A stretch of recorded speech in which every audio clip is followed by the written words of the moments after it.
Your services are no longer required, Ms. Davis. Victor Brentwood's words slice through the boardroom as Alexandria stares at the unanimous vote tally. The Pinnacle Industries Executive Board watches with barely concealed satisfaction. Victor slides termination papers across the polished mahogany. His fingers linger, savoring the moment. Heather Mills rises, deliberately knocking Alexandria's framed achievements to the floor. Glass shatters, photos scatter. "Let me help you pack," Heather says, voice dripping with false concern. Alexandria kneels, collecting the fragments while 6 white executives tower above her. Her fingers don't tremble. Her eyes remain dry. She rises with perfect posture, dignity intact. What would you do if your own executive team tried to remove you from power? Comment below. They celebrate their victory, unaware they've just handed her the perfect weapon. 2 years earlier. Alexandria Davis steps through Pinnacle Industries' gleaming lobby doors. Her tailored navy suit and confident stride draw curious glances from employees. She carries nothing but a slim leather portfolio, Stanford MBA, tech startup success, and brilliant turnaround strategy, all condensed into pristine documents. The struggling tech giant's board has reluctantly appointed her after their headhunting firm insisted she was their only chance at survival. Their stock price has plummeted 32% in 18 months. Their market share bleeds daily to more innovative competitors. Victor Brentwood meets her at the elevator, his CFO badge glinting under harsh fluorescent lights. "I'll show you around," he says, voice tight. His handshake is brief, perfunctory. His eyes never quite meet hers. "I appreciate that, Victor. I'm eager to meet the team." Alexandria's voice carries natural authority without aggression. The executive floor gleams with privilege, original artwork, ergonomic furniture, panoramic city views. Victor's tour feels mechanical, detached. He introduces key players with barely disguised reluctance. "Our COO, Heather Mills." The blonde woman's smile freezes before reaching her eyes.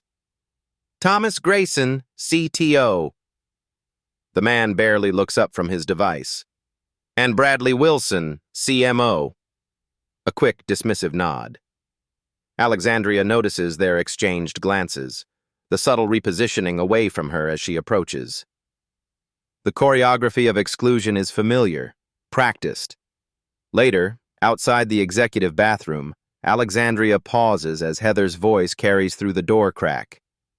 "How long before the diversity hire realizes she's in over her head?" Heather asks. Bradley's laugh follows. "Victor gives her 6 months tops." Alexandria continues walking, face neutral. In her assigned office, essential files are mysteriously absent. Her computer access remains pending. The executive assistant assigned to her reports technical difficulties with alarming frequency. Alexandria handles each obstacle methodically, without complaint. She makes notes. She asks precise questions. She smiles professionally. That evening, Alexandria drives her Tesla to a secluded viewpoint overlooking the city's twinkling skyline. Pinnacle's tower stands tallest among them, its logo illuminated against the night sky. She pulls out a secure phone, dials a contact listed only as J. "Phase 1 complete," she reports. "The board took the bait. They have no idea who I really am." "Should we proceed with Phase 2, or do you want to pull the plug?" the voice asks. 3 months into Alexandria's tenure. The quarterly board meeting begins precisely at 9:00 a.m. in Pinnacle's glass-walled conference room. Alexandria stands at the podium, presenting data showing an 8% stock increase since her strategic initiatives launched. "Our customer acquisition costs have decreased by 17%, she explains, gesturing to the crisp infographic on screen. "And our retention metrics show—" "These numbers seem overly optimistic," Victor interrupts, leaning forward. His Italian suit creases perfectly as he adjusts his position. The market fluctuations alone could explain most of this temporary uptick. Alexandria taps her tablet, bringing up comparison analytics. These figures account for market variables. Our growth outpaces the industry average by, in my experience, Heather interjects, exchanging glances with Victor, early performance spikes often precede significant corrections. Alexandria maintains her composure. The data doesn't support that conclusion in our case. If you examine page 12 of the report, Thomas Grayson, the CTO, clears his throat. I'm concerned about the sustainability of these initiatives. They diverge significantly from our established practices. One by one, the executives raise perfectly coordinated objections. Alexandria counters each with precise market research and competitor analysis. The board chairman, Gerald Hoffman, watches silently, his expression thoughtful but non-committal. The meeting concludes without formal endorsement of Alexandria's strategy. Later that day, Alexandria discovers her reserved parking spot has been reassigned to a distant corner of the company lot. Her executive assistant has been transferred without notice. Her calendar alerts her to meetings she wasn't invited to attend. That evening, Alexandria represents Pinnacle at a high-profile client dinner. Potential investors circle the room, evaluating partnership opportunities. Victor introduces her with practiced insincerity. And this is Alexandria Davis, our temporary CEO. His emphasis on temporary isn't subtle. When Alexandria begins discussing growth projections with an interested investor, Victor smoothly interrupts. Let me clarify what Alexandria means. He dominates the conversation while she stands silently. One investor, Philip Chen, notices the dynamic. As the event concludes, he discreetly hands Alexandria his business card. Call me directly, he murmurs. I recognize leadership when I see it. After midnight, Alexandria meets her private financial advisor in a secured office across town. Electronic scramblers prevent surveillance. Digital locks secure the room. They're actively working against me, she explains, removing her professional mask for the first time. Good, the advisor responds, spreading confidential documents across the table. Everything is proceeding according to plan. Alexandria reviews pages showing her private equity firm's quiet acquisition of Pinnacle stock through various shell companies. The numbers tell a story of strategic patience. 6 months into Alexandria's tenure. The quarterly meeting atmosphere feels different today. Tense, expectant. Executive committee members exchange knowing glances as they take their seats. Alexandria notices Victor's barely concealed smirk as he arranges documents before him. Let's begin with performance review, Gerald announces, yielding the floor to Victor immediately. Victor stands, clicking to his first slide. The projected data shows plummeting market share and customer satisfaction scores that contradict everything in Alexandria's reports. These failures occurred under Alexandria's leadership, Victor declares, voice steady with practiced concern. The numbers speak for themselves. Alexandria opens her tablet. These figures don't match our actual performance data. If we examine the... Perhaps, Gerald interrupts, his tone condescending. You should spend more time understanding our business model before questioning those who've been here for years. The room temperature seems to drop. Alexandria feels eyes watching her reaction, measuring her composure. Heather leans forward, pearl necklace catching the light. I suggest Alexandria step back from the Anderson account. My team can manage their concerns more effectively. Agreed, Thomas adds. And the product development initiative should return to my direct supervision. The technical complexities require experienced oversight. One by one, they dismantle her authority. Projects reassigned, decisions questioned, accomplishments minimized. They force her to sit through a 4-hour performance review where each department head critiques her leadership without specific examples. 6 voices take turns explaining her inadequacies while she takes notes on her areas for improvement. Alexandria notices Bradley recording parts of the meeting discreetly on his phone. Later, passing the break room, she overhears his whispered conversation. This will be perfect for when we need to justify her removal.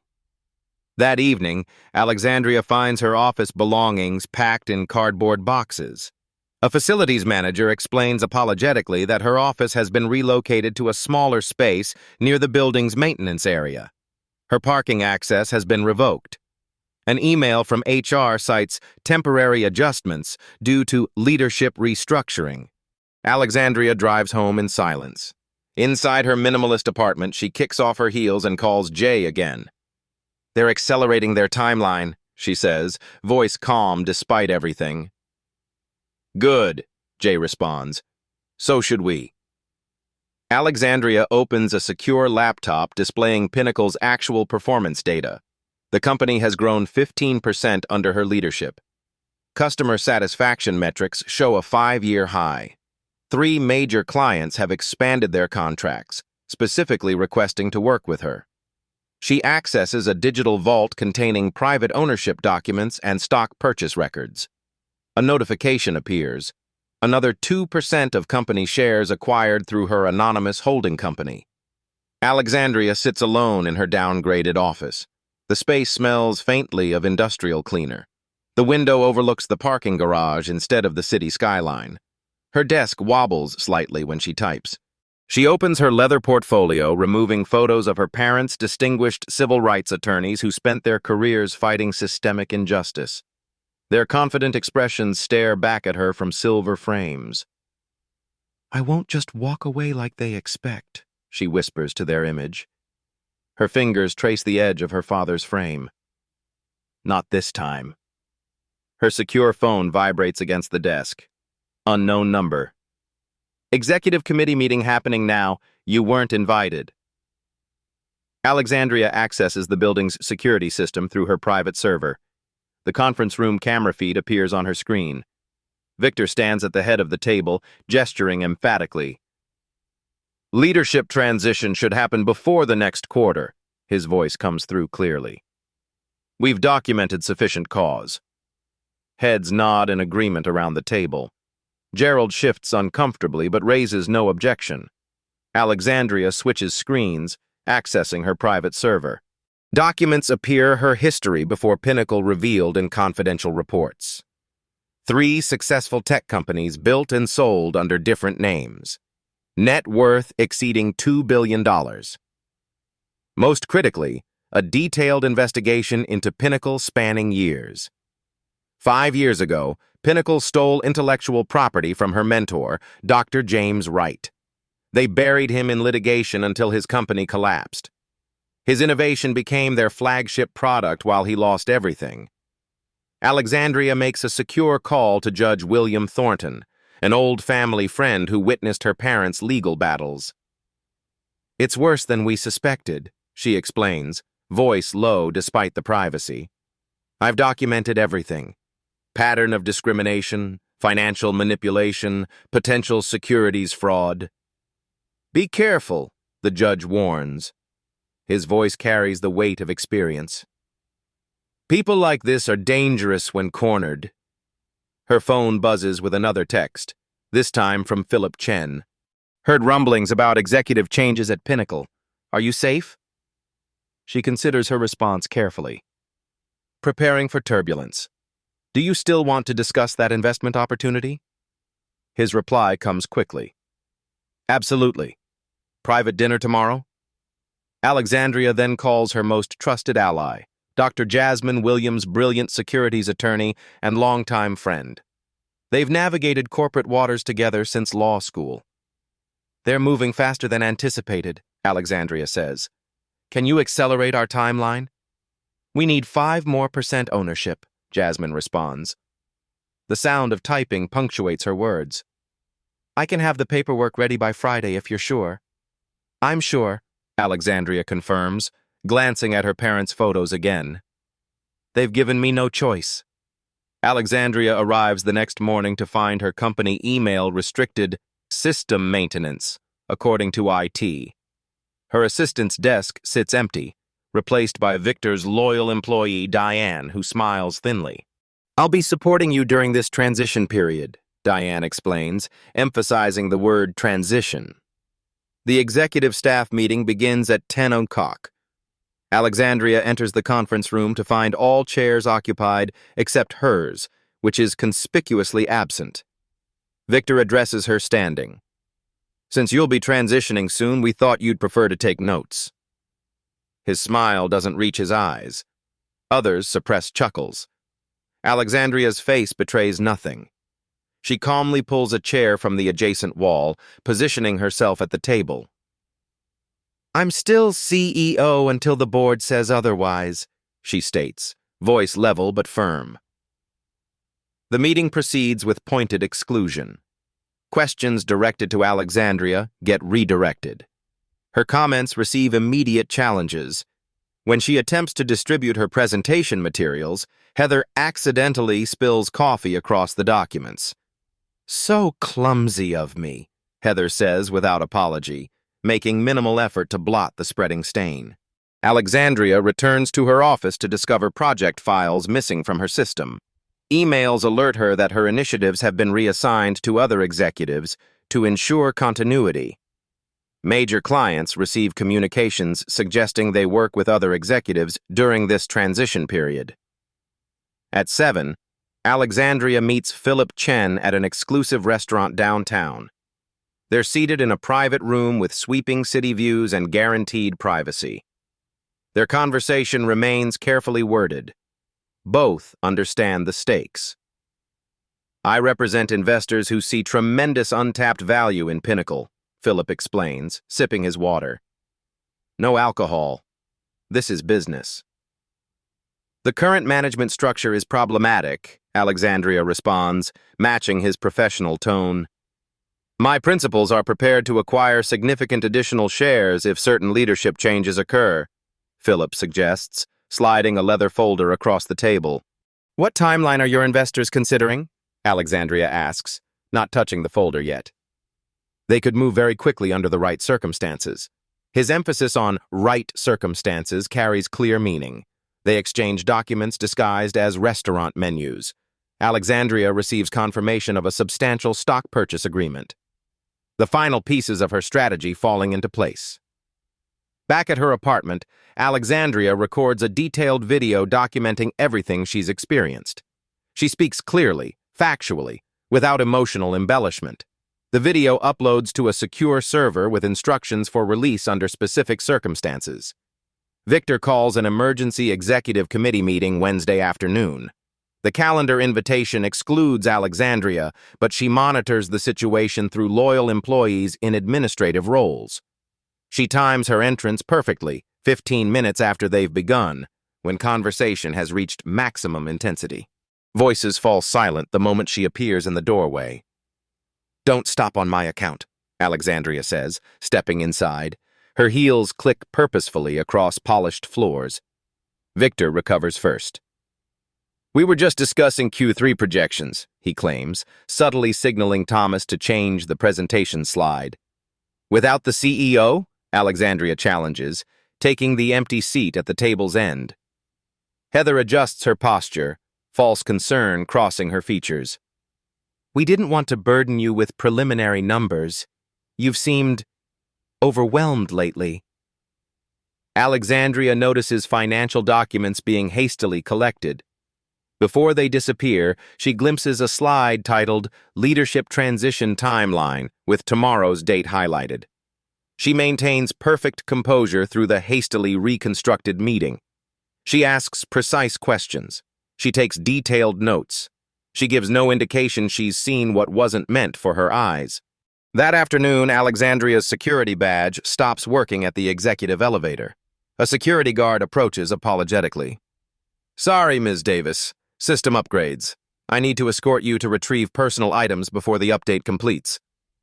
Employees watch from behind cubicle walls as security walks Alexandria through the office. Whispers follow her. Some gazes show sympathy. Others hold morbid curiosity. Executives rarely fall so publicly. Alexandria packs essential items from her downgraded office, leaving family photos for last. As she leaves, her phone displays a message from Gerald. "Please meet me tomorrow, 9 a.m., my office, confidential." Simultaneously, her stock monitoring app flashes an alert. A significant block of Pinnacle shares just changed hands on the market. Evening finds Alexandria in a secured location downtown, a private office registered to a shell corporation. Jasmine Williams waits inside, surrounded by documentation spread across multiple screens.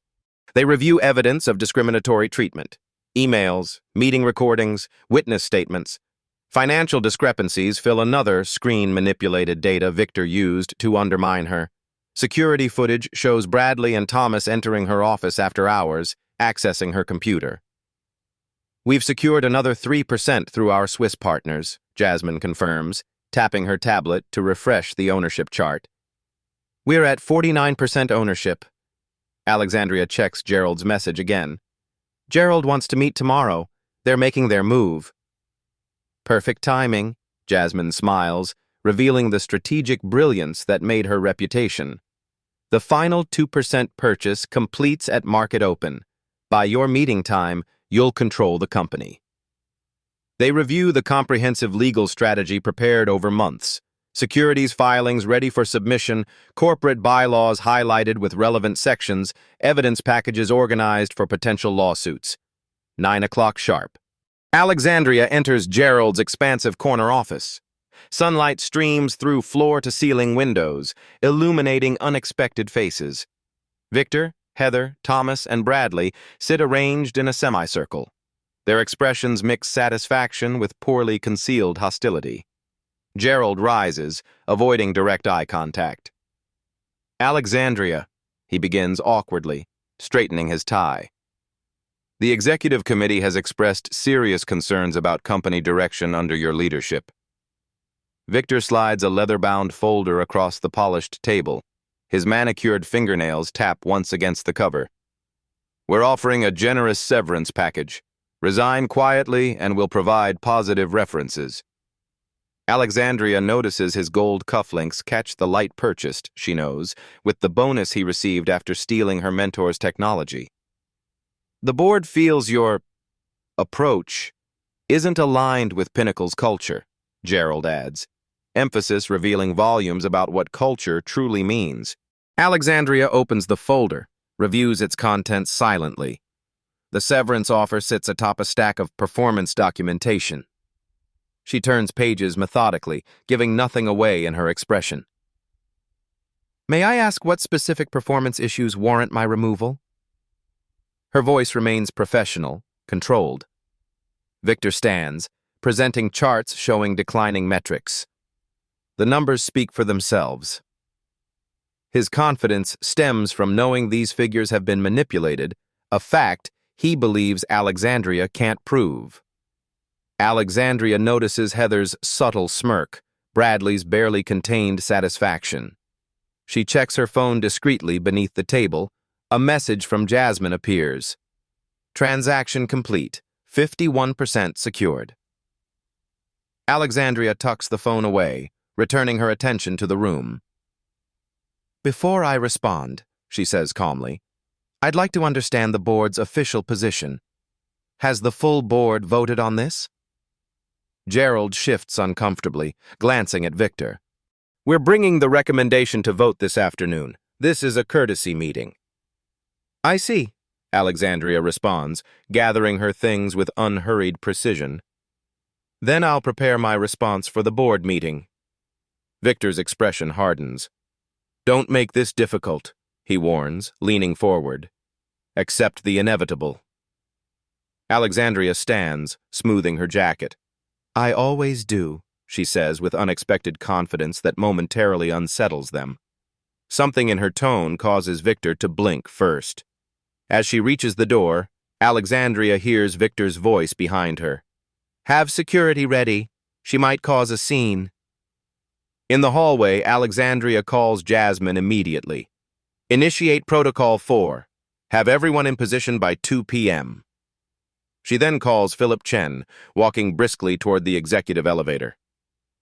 "It's happening today. Is your team ready?" "Absolutely," he confirms. His voice carries the quiet assurance of immense resources mobilizing. The financial press has been discreetly alerted to watch for significant announcements from Pinnacle this afternoon. The boardroom fills for the emergency session. Executive board members take their customary seats. Several appear confused by the sudden meeting. Others exchange knowing glances, anticipating Alexandria's imminent removal. Alexandria arrives last, accompanied by two unfamiliar individuals carrying leather briefcases. She walks directly to the CEO position at the head of the table. Victor's pointed glare follows her movement. He shifts as if to object, but remains silent. Gerald calls the meeting to order with 3 sharp taps of his gavel. We're here to discuss the Executive Committee's recommendation regarding leadership. Victor stands, buttoning his jacket with practiced precision. His presentation reflects careful preparation, a practiced speech about company culture and performance expectations. He avoids explicitly discriminatory language while implying Alexandria's incompetence through coded phrases and strategic pauses. In conclusion, Victor finishes, we believe a change in leadership serves Pinnacle's best interests. The room falls silent. All eyes turn to Alexandria. Gerald clears his throat. Do you wish to respond before the vote? Alexandria rises with calm dignity. Her voice carries effortless authority. Yes, I'd like to introduce my colleagues. She gestures to the woman beside her. This is Dr. Jasmine Williams, securities attorney and chief counsel for Davis Capital Partners. Confused murmurs circulate the room. Board members exchange questioning glances. And this, Alexandria continues, indicating the distinguished man to her right, is Philip Chen, Managing Director of Global Investment Alliance. Alexandria signals to her colleagues. They distribute documents to each board member with precise efficiency. Before you vote, you should understand exactly who owns this company. Victor scoffs, barely glancing at the papers. What is this supposed to be? SEC filings confirming that as of 9:30 this morning, Davis Capital Partners owns 51% of Pinnacle Industries' outstanding shares, Alexandria states. Her words land with seismic impact. I am the sole owner of Davis Capital. The room falls silent. Gerald stares at the documents, color draining from his face. Alexandria continues, voice clear in the stunned silence. I've been investigating Pinnacle since you stole proprietary technology from my mentor 5 years ago, destroying his career. I built my fortune specifically to acquire this company. She activates the presentation screen, displaying actual company performance data. Under my leadership, Pinnacle has grown 15%. These are the real numbers, not the manipulated data Mr. Brentwood has been circulating. She clicks to the next slide, showing documented instances of discrimination emails, meeting recordings, witness statements. I've recorded every instance of marginalization, every excluded meeting, every undermined initiative. Alexandria turns to Gerald. As majority shareholder, I'm calling for an immediate vote to reconstitute the board.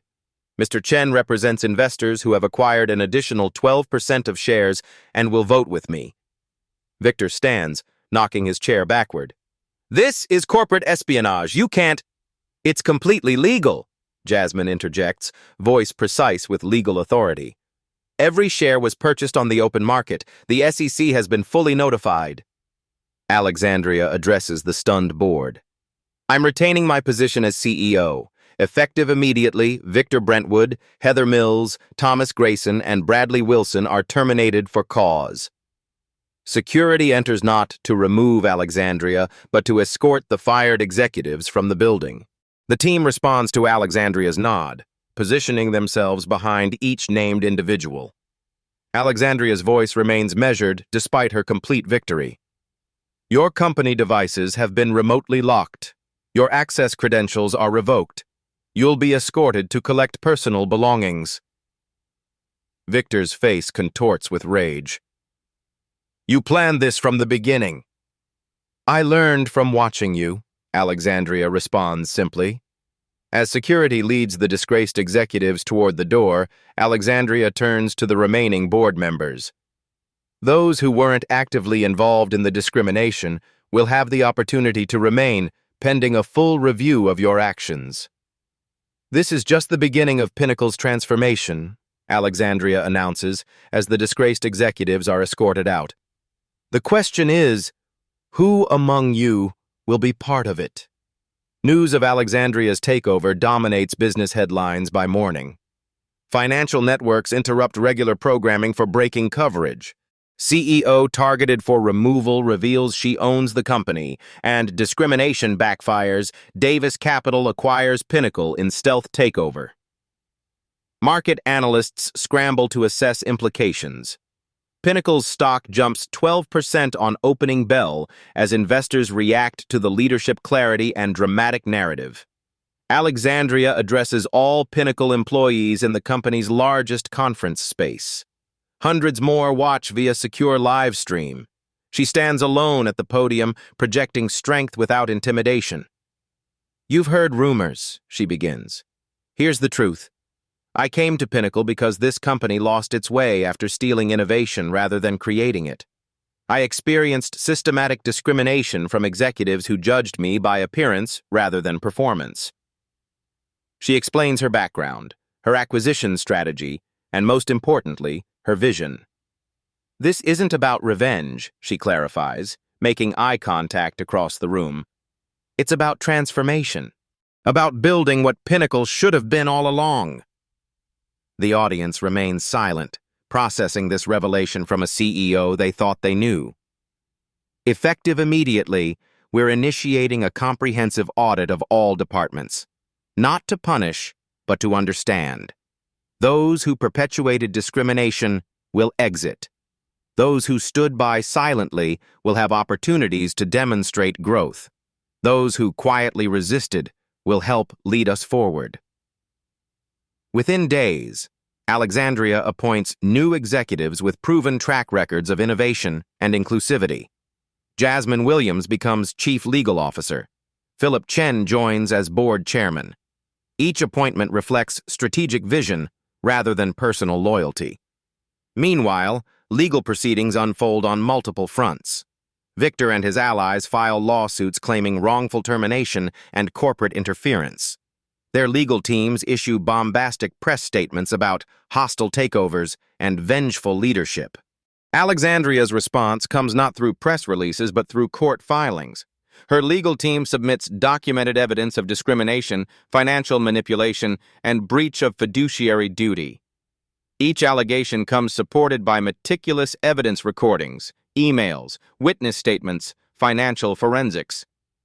Victor's deposition becomes a turning point. Under oath, his defense crumbles when confronted with his own words. Recordings reveal explicit statements about forcing Alexandria out because of both her race and gender. "She doesn't look like someone who should run this company," his voice declares on the authenticated recording.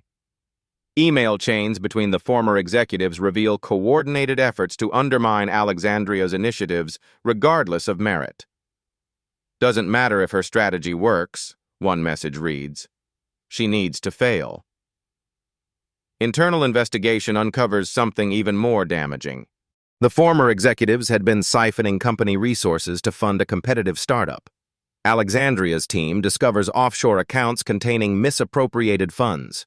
What began as discrimination charges expands to include corporate theft and securities fraud. Media scrutiny intensifies beyond the initial shock value. Business journals analyze how Alexandria managed the stealth acquisition while simultaneously running the company she was acquiring. Profile pieces highlight her previous successes under different names. Her strategic brilliance becomes a case study in patience and vision. Pinnacle itself undergoes systematic transformation. Alexandria implements new corporate governance structures, ensuring transparency and accountability at every level. She establishes a leadership development program specifically designed to identify and promote overlooked talent within the organization. Look beyond the obvious candidates, she instructs HR. Find the problem solvers who don't self-promote, the innovators who haven't had platforms for their ideas. Former employees who left due to the toxic environment receive personal calls inviting them to return. Many accept, bringing valuable institutional knowledge combined with outside perspective. Those who enabled the discrimination face appropriate consequences, while those who stood silently receive education and second chances based on their willingness to change. Quarterly financials tell their own story. Without the burden of executive sabotage, Alexandria's strategies deliver immediate results. Product development accelerates. Client retention improves. Innovation flourishes as previously silenced voices gain platforms. The Securities and Exchange Commission launches a formal investigation into Victor and his allies based on evidence Alexandria's team provides. Criminal charges become increasingly likely as financial forensics uncover years of manipulation and misappropriation. Victor's public statements grow increasingly desperate as legal pressures mount. His media appearances shift from confident dismissals to defensive accusations. His former allies begin negotiating separate deals, seeking leniency in exchange for testimony against him. Alexandria meets with her executive team 6 months after the takeover. The boardroom feels different now, energized with purpose rather than political maneuvering. The legal battles are necessary but secondary, she tells them, reviewing quarterly projections that exceed all expectations. Our primary focus remains building Pinnacle into what it always should have been. Jasmine presents litigation updates efficiently. Victor's defense is collapsing. His allies are turning against him. The SEC investigation expands weekly as they uncover new financial improprieties. And our internal transformation? Alexandria asks, turning to her newly appointed Chief People Officer. The culture audit is complete. New mentorship programs launch next week. Employee satisfaction metrics show significant improvement across all demographics. Alexandria nods, satisfied but not complacent. Good. Now let's discuss our 5-year innovation roadmap. The real challenge, Alexandria tells her new executive team, isn't punishing those who wronged us, but building something so extraordinary that their absence becomes irrelevant. 6 months after the takeover, a federal courtroom fills with journalists, industry observers, and current Pinnacle employees. Victor Brentwood sits with his diminished legal team, his once immaculate appearance showing subtle signs of strain. His custom suit hangs slightly looser. His eyes dart nervously around the room.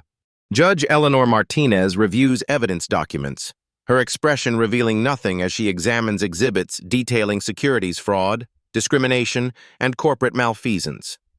Alexandria takes the witness stand, her posture perfect, her voice steady.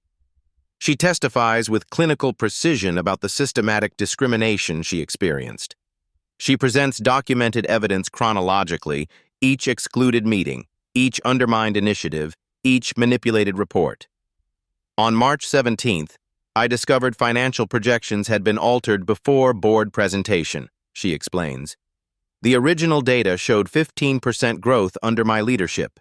The manipulated version showed 3% decline. Her testimony remains powerful without emotional embellishment, factual without vindictiveness. She answers questions directly, never elaborating beyond what's asked. Former employees take the stand next.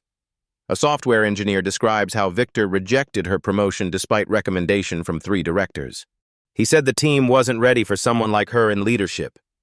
An accounting manager testifies about Victor instructing him to prepare 2 versions of financial reports, one accurate, one modified, to undermine Alexandria. HR records presented as evidence reveal a pattern. Talented minority employees consistently received lower performance ratings despite measurable achievements. Many eventually left or were forced out through systematic isolation. Victor's defense strategy collapses when his former allies turn against him. Heather Mills, securing a plea deal, testifies that Victor explicitly stated his intention to remove Alexandria because she doesn't look like a CEO should look.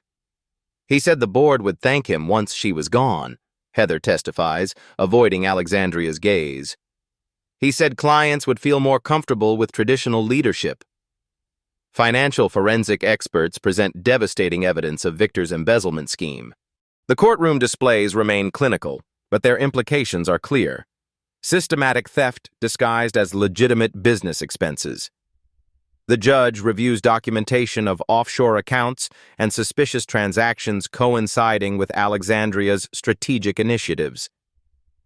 Victor takes the stand in his own defense, his attorney's reluctance visible in subtle body language. His testimony begins with practiced confidence, but deteriorates under cross-examination. "Did you tell Ms. Mills that the company needed traditional leadership?" the prosecutor asks. "That's not what I meant," Victor snaps. "I meant experienced leadership." Yet Ms. Davis had successfully founded and sold 3 tech companies before joining Pinnacle, correct? Victor's composure cracks further. "Companies that no one had heard of. Companies you didn't investigate because you'd already decided she wasn't qualified?" Victor's testimony grows increasingly hostile. He questions Alexandria's qualifications despite her documented success. He dismisses discrimination evidence as sensitivity to normal business practices. His contempt becomes increasingly visible. Judge Martinez delivers her ruling with measured severity. The evidence presents a disturbing pattern of discrimination, financial malfeasance, and breach of fiduciary duty. Her voice carries throughout the silent courtroom. The defendants systematically undermined leadership based on prejudice rather than performance, then attempted to conceal their actions through financial manipulation. The ruling lands with seismic impact. Victor and his key allies are barred from serving as officers in any publicly traded company. Substantial financial penalties are imposed. Criminal referrals are made for the financial crimes. As Victor leaves the courthouse surrounded by reporters shouting questions, Alexandria approaches him. Television cameras capture their exchange. "You could have been part of building something remarkable," she tells him quietly. "Instead, you chose to destroy." "You didn't belong in that office," Victor responds bitterly, unable to conceal his fundamental belief even now. "That office now belongs to me," Alexandria replies calmly, "along with everything you worked for." As Victor is led away, Alexandria turns to the gathered press. Today isn't about one person's downfall. It's about changing a system that allowed this behavior to flourish. 1 year after Alexandria's takeover. Pinnacle Industries' headquarters gleams against the morning skyline, its logo redesigned to incorporate elements of growth and inclusion. Inside, the transformation extends beyond symbolic gestures to fundamental structural change. The company valuation has doubled. Industry publications feature Pinnacle's remarkable turnaround as a case study in inclusive leadership.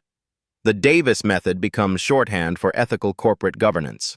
Alexandria stands at the podium announcing the Pinnacle Foundation's launch. This foundation will support minority entrepreneurs and provide scholarships for underrepresented students in business and technology fields, she explains to the assembled press. "We're allocating $50 million in initial funding to break down the barriers I faced." The boardroom that once excluded Alexandria now features diverse leadership representing various backgrounds, experiences, and perspectives. Quarterly reports highlight the tangible impact. Innovation metrics up 32%. Employee satisfaction reaching record levels. Client retention strengthened by 27%. Key performance indicators reveal a company functioning not just profitably, but ethically. Whistleblower protections, compensation equity, and promotion transparency create structural accountability. Alexandria testifies before a congressional committee on corporate governance reform. She sits alone at the witness table, her presence commanding the room's attention without performance or pageantry. "What happened at Pinnacle wasn't unique," she explains to legislators. "It was simply exposed and addressed in a unique way. Most victims of workplace discrimination lack the resources to purchase controlling interest in their companies." Her testimony catalyzes proposed legislation strengthening protections against workplace discrimination and enhancing transparency in corporate leadership. The Corporate Accountability Act advances with bipartisan support. its provisions directly influenced by Alexandria's experiences and recommendations. Throughout the industry, ripple effects spread. Several major tech companies initiate independent audits of their executive practices. Board members question diversity statistics with new scrutiny. Shareholders demand accountability metrics previously dismissed as unnecessary. No one wants to be the next Pinnacle scandal, industry analysts observe, as companies scramble to demonstrate inclusive practices. Alexandria meets with a group of minority executives from across the technology sector. They gather in Pinnacle's headquarters, sharing experiences strikingly similar to what she endured. Together, they form an alliance committed to mentoring the next generation of leaders from underrepresented backgrounds. The system doesn't change through individual success stories, Alexandria tells them. It changes when we create pathways for others to follow. Harvard Business School creates a case study about Alexandria's strategy, teaching future business leaders about both the ethical and strategic failures of Pinnacle's former executives. The Davis acquisition becomes required reading in corporate ethics courses nationwide. Former antagonist Bradley Wilson completes an intensive executive rehabilitation program Alexandria established. Unlike Victor, he publicly acknowledges his complicity in the discrimination and becomes an advocate for workplace inclusion. "I failed to recognize my own biases," he admits in a widely shared interview. "I valued the wrong metrics and ignored the human cost of our executive culture." 2 years after the takeover. Alexandria stands at the window of her executive office, watching morning light transform the city skyline. Pinnacle's headquarters now anchors a thriving tech innovation district that Alexandria helped develop, bringing opportunities to previously overlooked neighborhoods. The office reflects her leadership philosophy: open, accessible, yet focused. Awards line one wall, but family photos and mentor acknowledgments occupy more prominent positions. A framed circuit board from her first startup reminds her where she began. Jasmine enters without knocking. Their professional relationship evolved to trusted friendship. She carries the latest company reports in one hand, coffee in the other. "Another record quarter," she announces, setting both on Alexandria's desk. "The new product line is exceeding projections by 18%. Alexandria turns from the window. "And the leadership incubator? 20 graduates, all placed in executive roles across the industry," Jasmine confirms with evident satisfaction. 3 at Pinnacle. The mentorship program has a waiting list of volunteers. Alexandria's office displays photos of her parents alongside news articles about Pinnacle's transformation. A framed letter from her mentor, Dr. James Wright, occupies central position. His words, "You transformed injustice into opportunity," guide her daily decisions. Gerald, the former board chairman who remained as an advisor after demonstrating genuine commitment to change, knocks at her open door. His role has evolved to ethics compliance officer, his former complacency replaced with vigilance. "The Industry Leadership Summit is ready whenever you are," he informs her. "Full attendance." Alexandria follows him to a conference room filled with executives from across the technology sector. Many are graduates of her leadership program.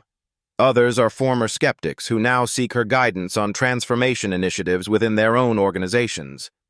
She begins her address without preamble or self-importance. 2 years ago, I experienced what many of you have faced, the assumption that I didn't belong at the table. Rather than simply claiming my seat, I chose to rebuild the table entirely. The room listens with focused attention as Alexandria outlines the quantifiable benefits Pinnacle has realized through inclusive leadership: increased innovation, expanded market reach, improved employee retention, and record profitability. The greatest competitive advantage in business isn't technology, capital, or market position, she concludes. It's seeing the value in people others underestimate, including yourself. After the summit, Alexandria visits a university entrepreneurship class. Students from diverse backgrounds listen intently as she shares her journey without embellishment or dramatization. She describes challenges factually, strategies precisely, outcomes honestly. When I was forced to gather my belongings from that executive boardroom, I made a choice, she tells them.